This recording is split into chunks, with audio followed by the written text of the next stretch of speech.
Chronic migraine is 15 or more headache days a month, each lasting 4 hours or more.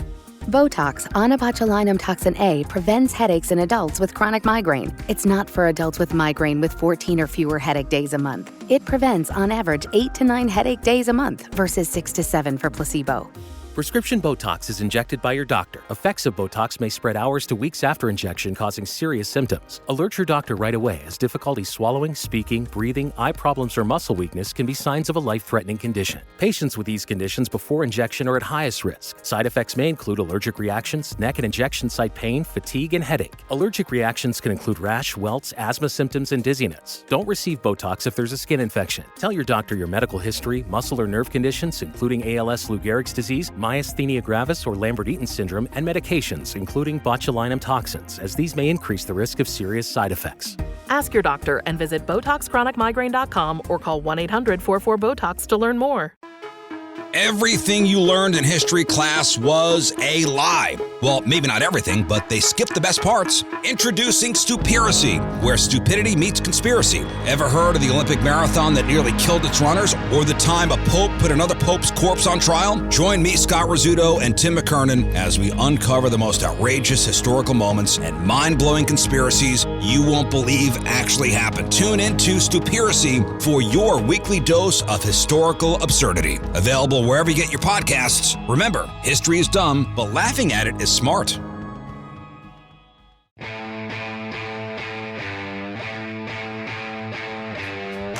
now, live from the TCL broadcast studios, it's Joe Souchere and Patrick Royce with Sports Talk.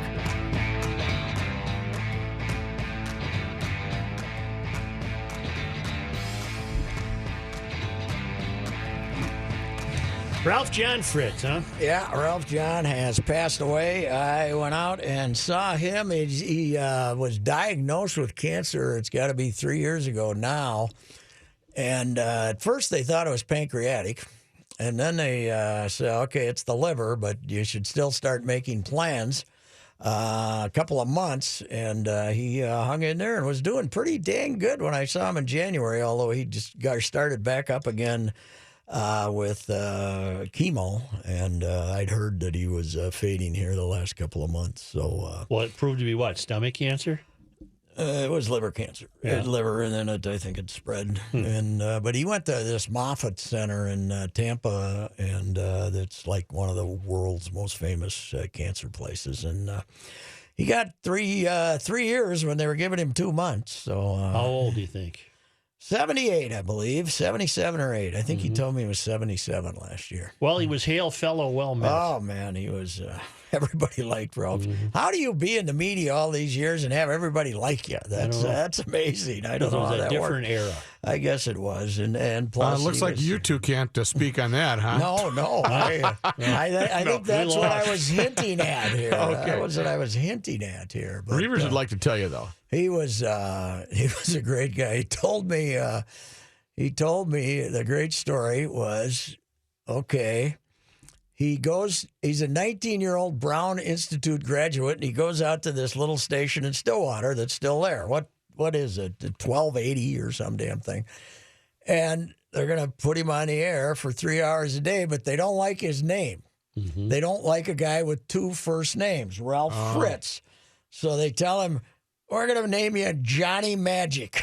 Johnny Magic. And he didn't want to be Johnny Magic. So it came to him. He says, what if I use my middle name, Ralph Jon Fritz, and then they won't think it's 2 first names, you know? And the guy said, okay, that's okay. The guy, 10 years later, he gets hired at WCCO TV to be their third sports guy, second or third sports guy. I guess he was the second guy to Hal Scott as a 29-year-old kid. And Ron Handberg, the crusty old news director, gets introduced to him after he's been hired. And he says, and it was Raleigh Johnson was introducing him, old Raleigh.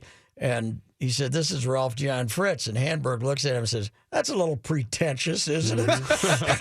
Would you prefer Johnny Magic? Welcome to the newsroom. But I'm being told it's 1220 KLBB in Stillwater. okay. Great station. Oh, it was my first internship, KLBB. Well, Yes, I when they were said on that university. little Stillwater station, but Yes. it didn't occur to you that you'd work there, huh? Well, no, they were on. No, Anyway, that's no, where- KLBB was on university when I worked Okay, there. So all right. So anyway, So it was 1220. Okay. that was his first job. But he told we sat out on the. He lived in that. What the hell's the name of that big development out by the airport? That's really nice. He had a place in there since '03. He and his wife bought a spot out You there. mean by the Minneapolis St. Paul? No, in Fort Myers. Oh, Oh, he's been basically a Florida resident for most of the time since about 05 or 06. Oh. I mean, he worked part-time at the radio station, but he lived out, and we were sitting out there in the veranda. It was blowing like hell, but we sat there. I went out to talk to him for a half hour. I was there 3 hours. He was telling stories, like they used to. Hal Scott Hal would go do the news, then go have a couple of toddies, and then come back and take the pre 10 o'clock nap. Right. Stay in a room up there, and like they were there 4 days, and Ralph said he was there 4 days, and they turned the clocks ahead. Everybody turned the clocks ahead, and Ralph comes running in at like 10:18. "Oh, I'm sorry, Hal. I forgot to wake you up, Hal." And Hal goes stumbling out, and they've got the whole set. Skip Loescher was doing the anchor. Oh my that gosh, night. yeah. They got the whole thing set up like they're actually doing the newscast. It's only like 8:30, but they're doing the whole thing. And Skip says, "And here's Hal Scott to tell us about the big Twins trade for Bob Allison today." and Hal goes, "Well, it doesn't surprise me. I was talking to Bob the other day or something." And then they all start howling, and Hal casting an aspersion at all of them, knowing that he'd been had. I love pranks. Oh, man. And that would explain why Hal was always red-faced. Yes. Oh, Hal liked his toddies, that's for sure. But yeah, it was 10:18. He was telling some great stories about back then in a newsroom you could get by with damn near anything you wanted to, I suppose. Yeah, not anymore. No, you got to. So did he die in Florida, Ralph John? Yeah, I'm sure he did. Yeah. Died in Florida. He was being treated down there, and I haven't talked to his wife, but the word I just got the word about a couple hours ago, and then the family CBS, the WCCO site released it. So then we could mention it here. So anyway, but it was he was a good dude, man. He Sleepy Eye, Minnesota. Mm-hmm. Why did I know that? I don't. Well, because it's an easy to remember. Sleepy Eye is a it's a catchy name for a town. Sleepy I have a Eye. distinct memory as a kid of being told, "Everybody get back in the house. That car that just went by is from Sleepy Eye." How would they know that? I wonder. I don't know. And why It would might they? have been a time back in the 50s when maybe there was some wanted person who was said to have been from Sleepy Eye. I don't know. Or somebody hell did was that a happen? joke. Sleepy. It was probably a joke that there was a driver that had a sleepy eye or something. Either like that, or maybe the guy from Sleepy Eye heard about this big entrepreneurial siding. What was it? Magnetic mats that This you was could way attach before. to your. Oh, this well, was way okay. before magnetic. He wasn't trying to sign. steal the idea. Way Okay. before Got it. magnetic sign. The word travels fast in southern Minnesota. Where's the sign? I don't know. It blew off on Highway 61. How fast? Where are you our going? 50. buddy, the great Dana Kicker, Yes. the pitcher who pitched for the Red Sox, and we get to see him every year. We go to the baseball tournament. Was always very upset because the baseball reference and everything referred to his hometown as Sleepy Eye, Minnesota, because That's that's not where the the case. hospital was. Yep. So if you were from Fairfax and mom was decided to have a baby, you drove to Sleepy Eye, and then they put that down as his hometown. And the Red Sox announcers always had great fun talking about the guy from Sleepy Eye, and I watched the game in the Fairfax liquor store one day. They're all shaking their fists. And He's from Fairfax. He's from Fairfax. He's not from that damn Sleepy Eye. What are you talking about? But Ralph was from Sleepy Eye, and I think a very good hooper for Sleepy Eye St. Mary's. The Catholic was school. Augie from Sleepy Eye? Springfield. But that's near Sleepy right next to each other. Yeah, they're right down same country. Augie was Springfield. Stearns County. No. Stearns County? Is that Brown County down there? I think it might be. Where is New it? Ulm and it's southwest. Yeah. I kept thinking it was Sleepy up. Springfield, they're all down there. Renville County. Okay. Sleepy Eye. But yeah, it's right on. Well, that's where Fairfax is. Fairfax is in Renville County. Sleepy's Eye is in Brown. Yeah. Sleepy Eye is in Brown. Okay. That was a pretty good call by me, Brown County. So You know your counties. I don't know him like some guy I know. I did. We got a guy here that knows them by name, but not where they are. Cites them alphabetically. Becker, Beltrami, Big Stone, Blue Earth, and Brown. See, I know where they are. I don't know them by name, but I know where most of them are. So anyway, Renville. I am volunteering Rice to be appointed to the United States Senate. Well, You're volunteering? Norm Coleman called. Just want to know if there was an opening. Okay. He's ready. I got he's two issues that might prevent me. Here we go. What are they? I don't like bike lanes, All right. and I don't have any problem with teenage smoking. Okay. Two interesting. If a 16-year-old wants to light up a heat, sneak out of school and light up a heater, that's fine with me. That's an interesting Boy, you're platform. going to get that youthful vote. No, I'm not saying You're not going to campaign I'm for not it. going to campaign on that. I just said these are two things I don't. I want to get rid of bike lanes. I want to get rid. I want to turn them back over to cars, and let the bikers take care of themselves like they've always done for centuries. And now where they've done the North Korea thing and carved out the lanes for them, now they're having a plowing problem. Right. Oh, yes, What has they the are. left done that's been competent? That's a great question that people cannot answer. You can't fit a plow blade in. Well, we put up a monument somewhere in the beautiful nature. We don't have to drill oil that we don't need in the middle of beautiful parkland. That's one thing. Wouldn't you love to be a snowplow driver in Minneapolis and just take I'd out turn every on. one of those? Sorry, I've been out here so long I fell asleep. Right. I just knocked them all over. Boy, the roads are still crappy. I know by they there. are. The washboard. You got the washboard. I got the fixed. washboard.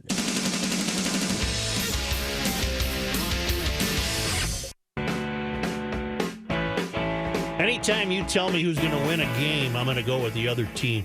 Anytime. I don't care who it is. What? That's a good policy. Well, yesterday. Especially, Joe, when he guarantees it. I guarantee I it. asked you, will the Gophers have any trouble with Nebraska? Hell no. They haven't even been to an NCAA. I forgot that I made that prediction. Yeah. Well, I'm very happy for Tim Miles, a wonderful guy. Started his coaching. He's the coach at Nebraska. Started his coaching at Mayville, North Dakota State. He's from small Dolan, South Dakota, and then he went to Southwest State and Minute Marshall when they were horrible, and did a good job there. And he's built his way up through the ranks to become a Big Ten coach, but he hasn't done real well at Nebraska. But that was a nice win last night. But how bad does your basketball tradition have to be when you storm the court for beating the Gophers? And That's what I want. Well, I was trying to explain to Joe. Yeah. There were about 30 guys that decided to run out. Yeah, maybe then 100. And then Might have been 100. And the rest of them were looking around like, what are we doing? Yeah, Why are we, it's Minnesota. Why are we running out They're there? rated 13th or something. It's not like, well, we had the same problem. Yeah, we did, yes. A couple of times here. But So I heard the senator called your show, Suchi boy. Yeah. The front desk is taking calls. Chris has some info. So I went down during the top of the hour break, boys, to go grab Did you myself. play just the beginning of it, Rook? Now, Not listen, the whole thing. but Shut up. Yeah. Listen to Chris. All right. I went down to go grab a Diet Pepsi, and as I was walking back up the stairs, Kristen, who handles front desk duties from time to time, said, "No, sir, Senator Frank and I don't believe called the show. I believe it was a producer." And I stopped in my tracks, looked at her and said, "Are you kidding?" She said, "That's my 10th call already." they didn't feel like the questions were tough enough aimed at Well, Al Senator got a little Frank. sidetracked. No. during- Oh, really? I'd like to play it just the beginning, but I don't know if he can do it or not. You guys are awesome. That's wonderful. so fun. That's so fun. And what was it, Joe? You asked him You asked Senator Franken about the allegations, then he went into a trading spaces type. No, trading places. Or trading places. How you had to read for that role. Matthew, can you find it? Yes. I don't know what we're going to do. He's got that look on his face. But it was we had the honor of having the senator from Washington. And he's only going to be a senator until Thursday, so you didn't have much time. That's tomorrow. Yes. Now joined by Senator Franken from Washington. You have yet to return to Minnesota. Is that correct, Senator? Yeah. I'm still out east. Do you think you'll ever come back here, or don't you have the Peter Thiel. I will come back to Minnesota. I am a senator, and I vow to come back. I vow to come back. I'm a humble, St. Louis Park kid, and I vow to come back. Senator, I can't. In more ways than one. Come back. Senator, I can't keep up with the stories that are breaking today. We're now up to 12 senators calling for you to resign after these allegations. Yeah, I am going to talk tomorrow, and I will have a press conference, and you will learn a lot tomorrow. Are you going to resign? I rather not say at this point. What about this latest allegation, Senator? Apparently, you had a radio show at one time. Yeah. I can be full disclosure. Air America was not, like your show. Air America was a little. It wasn't very. Nobody listened to it. I had you remember Catherine Lanford? I do. I know Catherine. Yeah. Very nice person. Right. Again, who I never, embraced or, I in my defense. I'm not sure you have a defense.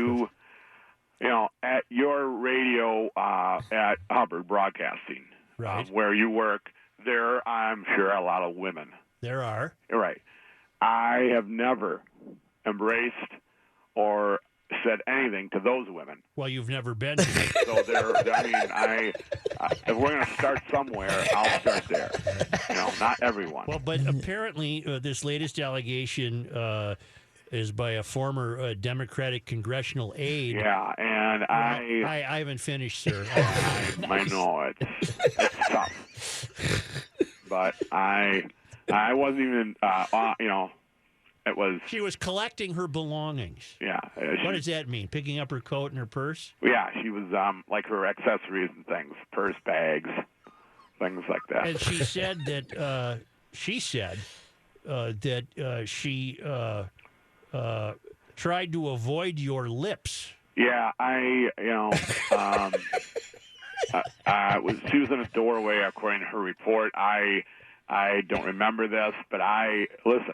And according to you, I didn't. Not according to me. No. Let me just say this: I saw your Sunday column, and I resent the fact that you alfalfa or whatever that kiss was, lapping up water like a thirsty dog.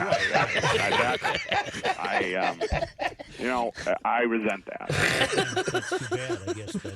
But I think we should. I think that's. How do you keep it together, Such? God, that's enough. I think that was him. I think that was him. Read for the role. I think it was Peter Thiel pretending to be Al Franken. That was pulled over on her eye. That was wonderful. He is going to come back because he vowed. He will be back in Minnesota at some point. He's going to make a vow. And Joe, I believe he signed off with, what was it? When you mentioned she avoided his lips. What was the loose lips sink ship? That's right. Loose lips sink ships. It is funny that the male Democratic senators not calling for his resignation are now, and everybody's saying, okay, why are these guys not calling for his resignation?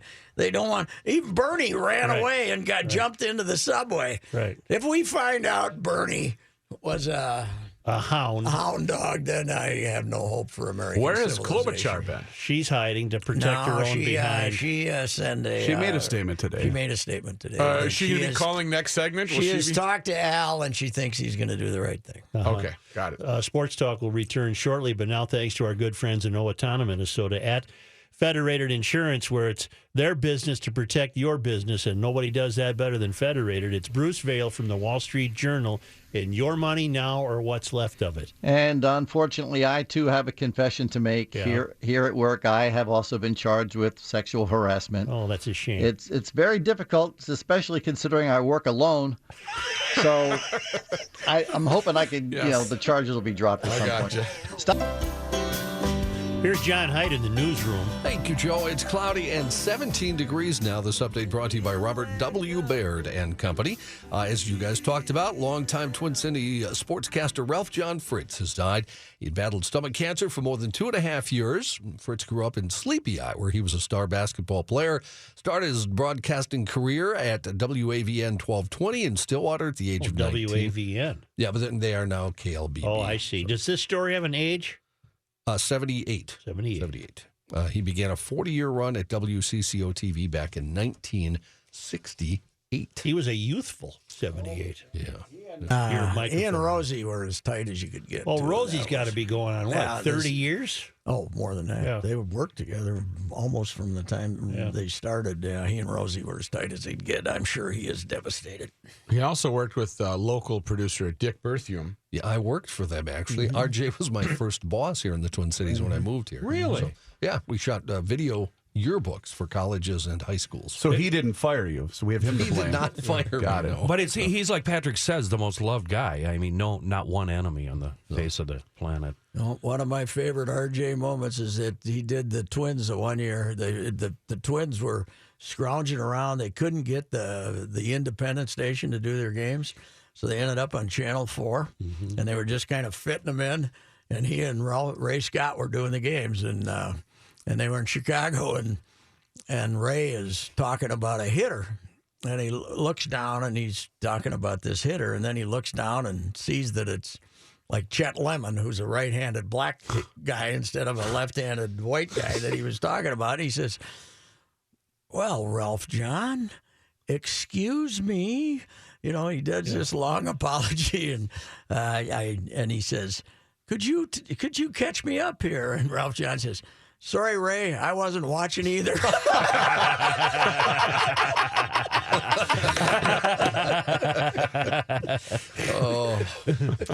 So that was a very Royce-ian Such-like play-by-play that they attempted to do. It was. Strike two, no. No, Three, that's no, a ball. That's a ball. What's That's a he ball. raising his hand for? Why is that ball here? Roger? Unfortunately for you guys, I think we can find that one. Here's the pitch. Booth glaring in. Wide. I'm sorry, No. inside. No. Inside ball. No. I think he called it a That's strike. a strike. He did. Stop. Hang on. So let's figure out how many. Everything was wrong, okay? Everything was wrong. Inside, and it was a ball or a strike. So we got 4. How can you? Don't I think? I gave you all the times. options. Yeah, Don't right. I say? Isn't that why he's raising? Yes. Now his we'll hand? continue. Here we go. What's he raising his hand for? It looked like a strike to me. 1-1. This is not as easy as you think it is when you listen to Gordo all summer long. Well, he's a vet. Oh, my God. Isn't that why he's raising his hand? I think one of you had the count at 2 and 3. I think, 2 and 3. That was Joe. I Yeah. remember that. That was Joe. Count 2 and Now, 3. was that an experiment That where was it. We were supposed to do. They said 3 innings, and they said 2, and then they finally just see But about Pat said, we got to have some stuff, some fillers. So Pat does his homework. He says, he learns all about I-75. Freeways when it came by. You wouldn't So let there me was tell no, any no, stories. there was no reason to even bring up I-75. But out of the blue, you went, I-75 came through here by 1978. It took you forever to get down here, buddy. You drive on 75, buckle up and stay alive is a PSA for Twin Stadium. Hammond Stadium, let's go. Yeah, it was a short. Used to be just 41, but now it's 75. Or you run, I'll take it right down to Marco. You take it right, and you're there. It's a long way to drive. Joe, what's the count? 2 and 4. What do we got here? Out 7 and 6. 2 and 4. Roger Goodell apparently has his new contract. Unbelievable. Members of the NFL's compensation committee have sent a memo to all team owners informing them that Goodell's contract is a done deal. Additionally, it notes that there was, quote, nearly unanimous consensus among owners in finalizing the deal. New York Times reports the deal is for 5 years worth roughly $200 million. But we'll give him a free hotel room when he comes to town. Because he's earned it. He has. And we'll place a mint on his pillow. Oh, my goodness. News notes from today. Senator. He's still henpecked, though. Yeah. I'm an eyewitness to that. Senator Al Franken. Aren't we all? Senator Al Franken's office reports he'll have an announcement tomorrow after at least 29 senators now. And the chairman we're up to 29 now. We're up to 29, yeah. And the chairman of the Democratic National Committee have called him to resign amid allegations of sexual misconduct. This all follows an accusation by a former Democratic congressional aide who claimed Franken tried to forcibly kiss her after taping a radio show in 2006. Franken denied that accusation, saying, "It's categorically not true. The idea that I would claim this as my right as an entertainer is preposterous. I look forward to fully cooperating with the ongoing Ethics Committee investigation." Minnesota Senator Amy Klobuchar released a new statement today regarding the allegations against Franken, did not call for his resignation. She said in the statement, "Sexual harassment is unacceptable." This morning I spoke with Senator Franken, and as you know, he will be making an announcement about his future tomorrow morning. I'm confident he will make the right decision. Defying worldwide warnings, President Trump today broke with decades of U.S. and international policy, formally recognized Jerusalem as Israel's capital. Why are we doing this? Just to make him mad? Pat, what? As you have pointed out before, he's doing everything he said he would do. Mm-hmm. He campaigned on this. Well, who wants it in Jerusalem? Well, the Israelis. Just symbolically. Well, it's historically and traditionally, but Palestine also wants it as its capital. Mm-hmm. So we have a conundrum. Tel Aviv, perfectly fine town for a capital. Now you got to pay for a new building. You know, it's bad for the taxpayers. You know, I don't think I could ever say that because most even don't consider me an entertainer anyway. So I had some, good run with Stuart Smalley on SNL, and I had some bit parts. I'm sure Trading Places when I was driving the bag. You're not supposed to mention that movie. No, and it was. I remember the line is when I was saying to my late great friend, Mr. Davis. I said, "Maybe there's some pretzels in the bar car." That was my one line. Maybe there's some what? Pretzels in the bar car. And then we went. Did he actually say that? The guy was in the gorilla suit. And that was... You're really leading us off track here, Senator. That was Clarence Beeks. And he had all the Duke's hired. Senator. Two of the guys had switched places, and I read for the role, and I got in, and they said, "Can you drive one of those track things?" I think you did. I think he did get off track. I think you're leading us off track, Senator. Just a little. A new thing in Minnesota. Guy in the gorilla costume. New thing in Minnesota, people in need of police, fire, or emergency have a new way to ask for it in Minnesota. They can text 911 on their mobile phones instead of calling. Just the line, the guy in the gorilla suit, is funny in and of itself. The state's Department of Public Safety announcing the new service at the University of Minnesota yesterday, a result of years of network and software development and training for public safety dispatchers. It is working as of yesterday, has been tested extensively with phones connected to all 4 major wireless phone service providers. Not the funniest gorilla suit movie, by the way. Where's Papa? Much funnier, the gorilla suit. I'm not familiar. Is that Woody That Allen? one, yeah. No, that was not Woody Allen. That was Ruth Gordon. Ruth Gordon and George Segal. George Segal. Mm-hmm. George was a funny guy. Mm-hmm. Oh, that was a great. That Is movie, Tom Davis dead? I don't think so. Yes. Is he? Yes, he is. Oh, is he? Okay. Really? Yeah, he died a couple of years ago. Pretty young, obviously. Huh? Pretty young. Because you said, or Al said, his late friend Tom. Yeah. Okay, well, let's hope. Not you, it was Al. Let's Oh, hope right. Al Al was said right that. about. Let's hope Al was right about this. Oh my God. John? Guess what? Yeah. Hey, come on! What do you mean the party's over? It's not even 10 o'clock, you dummy! Hey, come on, Is that loosen Al? up, That's Jim man. Belushi. It's almost New Year's Eve. And then also, it's very complex. You're sneaking around. You're sneaking around. What you're not supposed Yeah, but to be doing. that garage. This is sports talk, baby. So let's keep her going. Let him get out of it. Police in New Jersey say a woman was drunk when she continued driving with a mass transit sign sticking out of the roof of her car. 52-year-old pulled over Saturday on Route 46 in South Hackensack when police noticed something odd. Police say the woman had a New Jersey transit sign protruding through the roof. Police say the woman didn't even know the sign was there when they stopped her. South Hackensack police say the sign got stuck in the vehicle when the driver was in Secaucus before she was pulled over. The woman has been charged with driving while intoxicated and careless I don't driving. know if you've seen the picture. I don't know how this sign didn't take her head off. Yeah, and how she couldn't notice that it Did was she there. drive under it, into it? I think she must have T-boned it, and Mm-hmm. it tumbled onto the top of her car and slipped right into the sunroof. Mm-hmm. And the sign part went into her back seat. So the post is like right over the top of her head. Mm. Yeah. She's lucky she wasn't decapitated. Mm-hmm. Authorities say a woman arriving at a Long Island court to answer a marijuana possession summons was smoking pot when she parked her vehicle in the police chief's spot. You're making it too easy, hon. Come on. Newsday reports the 26-year-old woman had been ticketed back in May for unlawful possession of marijuana. Police say she was arriving for her court appearance in Northport when she cut off an unmarked police car in the parking lot while talking on her cell phone. Police say she then pulled into the parking spot clearly marked as reserved for the village's police chief, Bill Ricca. He said when the officers asked the woman to roll down her window, pot smoke billowed out.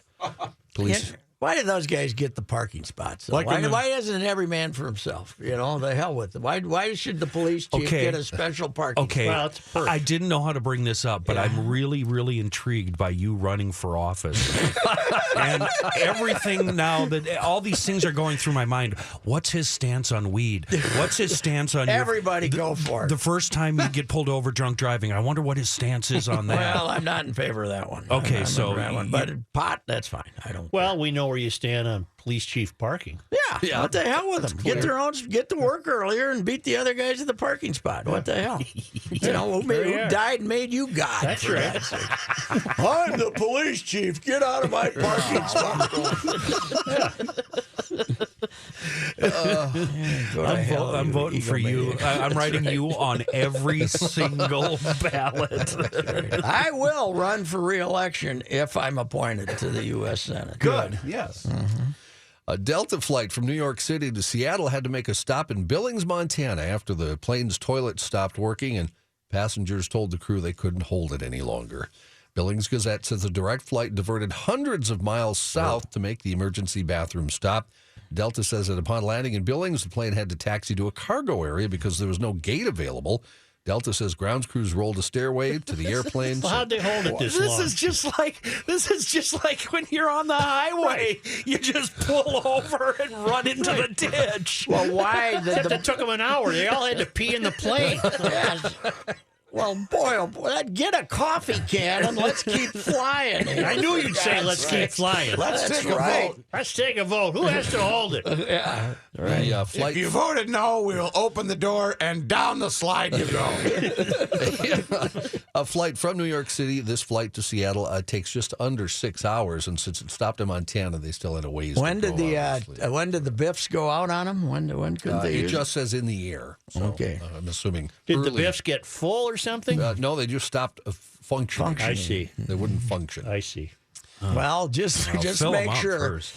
if you're a number one, go in there and help fill up the thing. But if you're you just if you got the other deal, you just got to keep going. Just gotta keep got going. the other deal. You know, I'm going to tell you right now, I'm not liking your chances to get appointed. You got my vote, old man. Yeah, you got to vote. Can I join your campaign? You got garage logic. I got common sense. That's what garage logic is. We're not going to delay a flight because someone's got to take a whiz. For Oh, God's my God. sakes. I want on your campaign, man. I want to go raise some money for you. Man alive. A 6-year-old who noticed some holes in the Santa Claus story used his school-required letter to St. Nick to air some of his grievances with Santa Claus. You mean to tell me? Wait a minute. He took the Frank Costanza approach? I've got some issues with you people. You're going to love this letter, Kenny. Okay? This is written by you. A 6-year-old kid. Yep. Sarah McCammon tweeted the letter that her 6-year-old son authored to Santa Claus. The letter reads, Dear Santa, I'm only doing this for the class. I know your naughty list, N-O-T-T-Y, is empty. And your good list is empty. And your life is empty. Wow. This is brilliant so far. You don't know the troubles I've had in my life. Goodbye. Love. Trouble in my life. Love, signed, I'm not telling you my name. When Mom posted it, she posted the letter on her page, and she explained in a follow-up note about the troubles her son alluded to in the note. Yeah. The troubles apparently are just, as a P.S., the kid wrote, it's my brother, but don't call child services. Police in Australia released security camera footage of a man smashing his way into an adult entertainment store, stealing only one thing. A life-sized sex doll. No. The Victoria Police Kingston Crime Investigation Unit said the man... How are those, Kenny? You like them? Reavers was telling me they're really expensive. It's like 3 months' salary. Oh, you had a good one. Yeah. You got to go top shelf. You got a real good one that doesn't talk. Yeah. Wow. The man, whose face was concealed by a pair of stockings, was caught on camera driving up to the store in Moorabbin in Australia just after 6 in the morning Monday in a white Ford Transit van. Security camera footage shows a man using bolt cutters to get through a fence before smashing his way into the store. I'm coming for you, baby! He then exits with a 5.5-foot tall Dorothy model sex doll and loads it into the van. I will read you some breaking news. Mr. Reavers just passed me, okay? A Democratic official who has spoken to Al Franken and Key Aid says Franken will resign his Minnesota Senate seat. We just be careful what you wish for. We can't let it play out, huh? We can't wait 24 hours for the man to speak. Gotta know. We've got to know right now. Yeah. So there you go. Thank you, Chris. Now then, back to the pile here. A scuba diver off the coast of Egypt captured video of a bizarre underwater discovery. They're not sure where it came from. It's a donkey statue on the floor of the Red Sea. What? Yeah, it's a full-size donkey statue. Gold? Wow. Is it made? What's it made of? It's just made out of rock. Concrete. A prankster.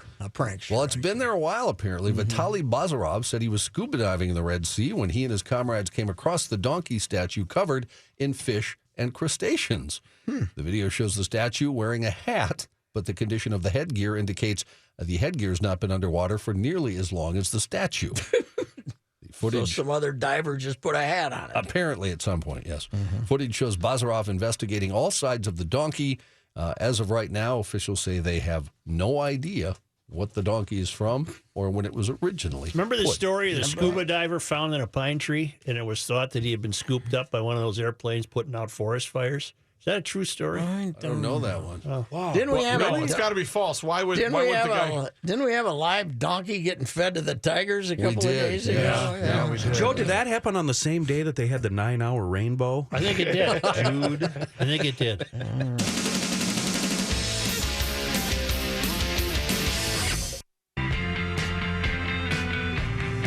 You got our buddy the Wick on. Yeah, huh? I didn't know about the fires. You'll smell the smoke in Long Beach. I booked Wick yesterday for a few L.A. matters, and he's always good talking about Tiger, too. And then we got Herm, new coach at Arizona State. He's still taking care of his NFL radio obligations, and he was on TV today. So we'll talk to Herm. Herm, is it Ride the Train? Is it he doesn't row the boat. He's going to ride the train, I think, at Arizona State. They ride the train there? Trying to get her Not going. a lot of lakes around. Get on the train, and let's go and let's get Arizona State going. But that'll be fun talking to Herm. Maybe Wick saw the Kings pummel the Wild. Yes. Hey, how about Gabby getting 400 for his career? 400 for his career. That's Hall of Fame. I didn't even know he was still playing. Yeah, that's Hall of Fame, isn't it? 400. Yeah, damn close. Yeah. Damn close. 1500 ESPN is KSTP, St. Paul, Minneapolis. It's 19 degrees. What day is this? The Wednesday Ride with Royce is coming up shortly with all sorts of guests. Hi, this is Chris Howard, host of Plugged In with Chris Howard. The College Football Playoff Committee made their decision on Sunday, and as much as I loathe the idea of Ohio State losing their way into the College Football Playoff, I 100% agree with OSU making it in over Bama. Nick Saban citing some hypothetical point spreads to prove his point that the Tide deserve a spot in the College Football Playoffs holds little substance when you consider Bama's best win is over Texas. No, the committee got it right. TCU had a great season with far more ranked wins than Bama and didn't deserve to lose their spot after playing a surging Kansas State in a championship game. And Ohio State, while not playing some of their best ball later in the season, was still 12-0 until they came face-to-face with my Wolverines. While the college football playoff system isn't nowhere near as good as it could be, it's better than what we had. And in a few years, it will be better for all of college football. Hi, this is Chris Howard, host of Plugged In with Chris Howard. Get the latest odds and trends for every professional and amateur league out there. From football to basketball to soccer and esports, we've got it all at betonline.net. And if you love sports podcasts, you can find those at BetOnline as well. And don't forget BetOnline for the NHL, MMA, boxing, and golf. Head to the website today or use your mobile device to learn more. BetOnline, where the game starts.